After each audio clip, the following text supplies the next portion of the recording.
You know, it's pretty easy to take the ground beneath our feet for granted. We think of it as solid, stable, permanent.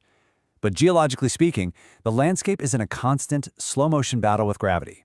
And sometimes, in one catastrophic moment, gravity wins. Today, we're digging into the powerful forces behind what's called mass movement, what happens when the ground itself just can't hold on any longer. To really wrap our heads around these forces, we first need to see what happens when they're totally unleashed. Our story kicks off in a remote mountain village where the world was turned upside down in just a matter of moments. Just look at this. This is the aftermath of a truly colossal landslide. A whole section of a mountainside, already weakened by heavy rains, just let go. It sent a literal river of earth and rock hurtling down with unbelievable force. This disaster struck the village of Brique, and as you can see, it was almost completely buried. This one single devastating event really shows you the kind of power we're talking about. And of course, it makes you ask the big question. What makes a hillside that seems totally stable suddenly fail so catastrophically? To understand what happened there, and what could happen on pretty much any hillside, we need to look past the destruction and zoom right in on the invisible physics at play. So what is really going on? What are these constant competing forces that decide whether a slope is going to stay put or just give way? Well, it all comes down to this one key idea, the geomorphic threshold. The best way to think about it is as a tipping point.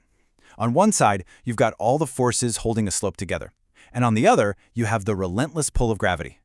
When gravity's side gets just a little too heavy, that threshold is crossed, and the slope fails. This image here really captures that conflict perfectly. You can literally picture it as a constant tug of war. Every single rock, every grain of soil is caught up in this invisible battle. So let's break down that tug of war. The main force promoting motion, the one pulling the rope downhill, is always gravity. But there are forces on the other side, pulling back. You've got things like friction between all the particles, the natural stickiness or cohesion of the soil, and just the simple fact that stuff doesn't want to move, that's inertia. A landslide is what happens when the forces pulling downhill, maybe with a little extra help from heavy rain or an earthquake, finally overpower the forces trying to hold on. Okay, so now that we've got the why, let's take a look at the what. Because mass movement isn't just one single thing. It's more like a whole family of related processes, and each one has its own unique personality. And here's kind of the family photo. You can see how different they all are. From sudden collapses to these really slow, creeping flows, the way the ground moves can be totally different. But we can organize most of them into 4 main types. First step, we've got the fastest and, honestly, the most dramatic member of the family, the fall. A fall is exactly what it sounds like. Some material breaks loose from a steep slope or a cliff and just drops straight down through the air. This is your classic rock fall, sudden, fast, and straight to the point. Things get a little more organized, a little more coherent with our second type, the slide. So unlike a fall where everything just tumbles through the air, a slide is when a whole chunk of earth moves as one big block. It slides along a specific surface underneath it, kind of like going down a ramp.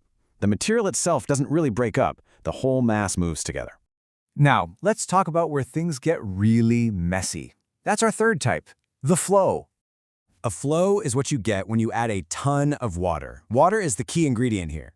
The material gets so soaked that it just loses all its structure and starts behaving like a thick, heavy liquid.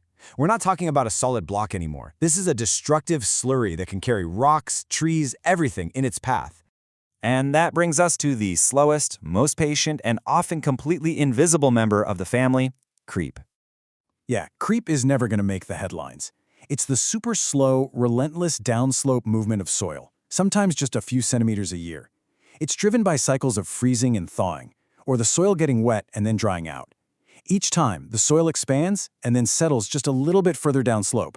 Over the years, you can see its effects in things like tilted fences and curved tree trunks. So we have all these powerful, natural processes constantly at work. But what happens when we step into the picture? That brings us to our final section, the human trigger. It's really easy to think of these things as purely natural disasters, but are they? Or do our own actions sometimes tip the scales in that tug of war we were talking about earlier? The answer is a definite yes. We are major players in this. I mean, think about it. When we cut into a hillside to build a road, we're making that slope way steeper than it wants to be.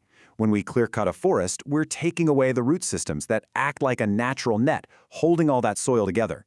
Building houses, mining, all of these things can change drainage patterns, add weight, and push a stable slope right past its breaking point. This is such a perfect, everyday example. We build roads through geologically active areas all the time. We know there's a risk, that's what the warning light and the gate are for, and we engineer ways to live with it. It's a constant negotiation with the forces of nature. And that really gets to the heart of it, doesn't it? These geological processes are never going to stop. Gravity will always pull. Water is always going to flow. The real variable here is us. It's about how we choose to build and live on this incredibly dynamic planet. So, the crucial question we're left with is this. Knowing that every single slope has a tipping point, and knowing that our actions can be the thing that pushes it over the edge, how do we move forward? How do we build smarter and live more safely on an Earth that is always quietly on the move?